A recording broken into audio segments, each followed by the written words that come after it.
If you could be any glyph, which would you be and why? I would be the F glyph because it's a bit peculiar. Probably some Cyrillic character K, because it's special, because it sometimes looks like a Latin K, but it's not, and sometimes it's kind of interesting to find in different solutions for Cyrillic K. I would be an uppercase M with a lot of swashes. And yeah, definitely an uppercase M. It's just a glyph that I like to draw, and that I always come up with a lot of ideas to draw that glyph. I always come up with many possible forms to it. Especially, I guess, it's because I keep drawing it for my own name, but actually, I can come up with at least five shapes for that individual shape. So that's actually what I like about my work, to try to make every time a different form for a letter. And an M allows that. You've been interviewed a lot, and you're really active on social media. And there is a lot of interest in your work.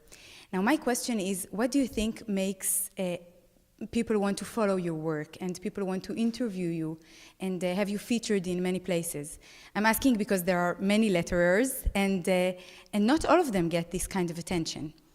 So do you have any idea what's attracting people from your work to your work? Well, it's hard to say what, everyone feels attractive from the way I do things, but I think I'm pretty open about what I do. And I'm, from the beginning, I was, sharing all the things that I learned and the way I do things. So I think, just keeping no secrets and making my craft or what I do look something that anyone can do, then it's probably, an attractive approach, and it's probably something I can imagine that someone who is wanting to be a letterer can find attractive. That is like a normal person trying to do their best work at what they are doing and not being, jealous about it, and just openly share what they do. Well, I think that's one aspect to it, and the other aspect to it is that I try to do the best at what I'm doing, and that I whatever I do, I share it and I show, hey, I've done this and I'm pretty happy about it. So yeah, I think that's being open about what you do and not making it look like if it was like a complicated science. Then I think it's it's interesting for the people out there wanting to be a letterer. You also show your mistakes or rough sketches from the process? Yeah, totally. And it's funny because I show a lot my process, and a lot of times, like on social media or on Facebook or whatever, I keep having this feedback like, hey, you made a mistake, you made a typo over there, or I work in several different languages, and not all of them are my mother language, so I tend to do a lot of mistakes and typos. And this is also something that is, I'm not creating a scenery and taking the picture. It's just, hey, I'm working on this, I made mistakes, and it's all very natural within my work. So actually you didn't make a conscious decision, I'm going to share my work if it's good or bad. It was just naturally you just wanted to share your work out there? Yeah, sure. It was like this, and it's also like with the time, in the beginning, I found I was a bit reluctant to work with social networks, and as soon as I started, actively trying to see why that was interesting for others, I got totally hooked. And the funny thing is that it really becomes part of your life. I'm not consciously saying like, oh, I'm gonna share this on Facebook or on Instagram because it's gonna bring this or that. It's just, you see something and you want it on your Instagram and you want to say something about it or whatever. So suddenly these social networks are part of your work, and you get feedback from other people, you get corrections as well. So yeah, it's sort of natural now, but I have to say that in the beginning, it was for me something like, this is so fake, everything, you know, like the people is showing like their best face, and everyone is happy on social networks and stuff, yeah. But well, I mean, it's depending on what you want to show and how you want to show it, yeah. If you want to show it that everything is perfect and immaculate, then you can also do that. It depends on the way you are. And now you're a mother to little Milo, which is not so little anymore.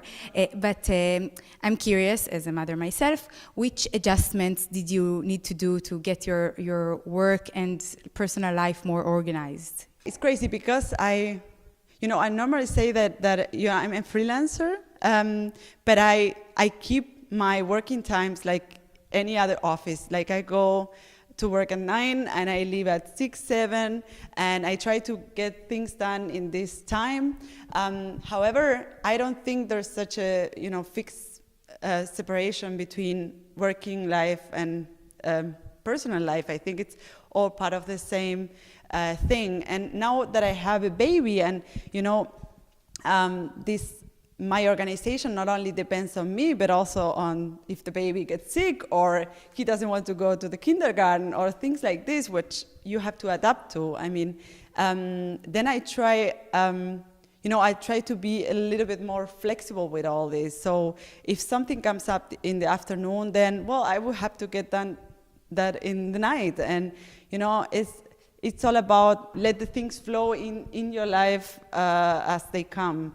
Of course, for a person like me that had before, her work organized and, had special certain times during the day to get things done, it's not so easy to deal with that, because for every day I have a list of stuff that I want to have done. And if something unexpected happens, then, well, I have to learn to live without getting all that list done. No?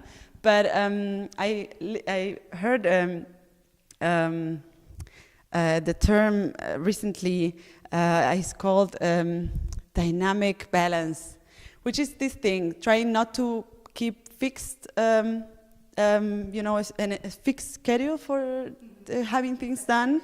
Yeah, exactly. So, so if you, because otherwise it's very frustrating. If you think that you have to be at 6:30 at home to play with your child and you're 50 minutes late, and then you start feeling guilty about that. And if you try to keep those dates and those times a little bit more flexible, then everything starts to, melt into one thing, which is life.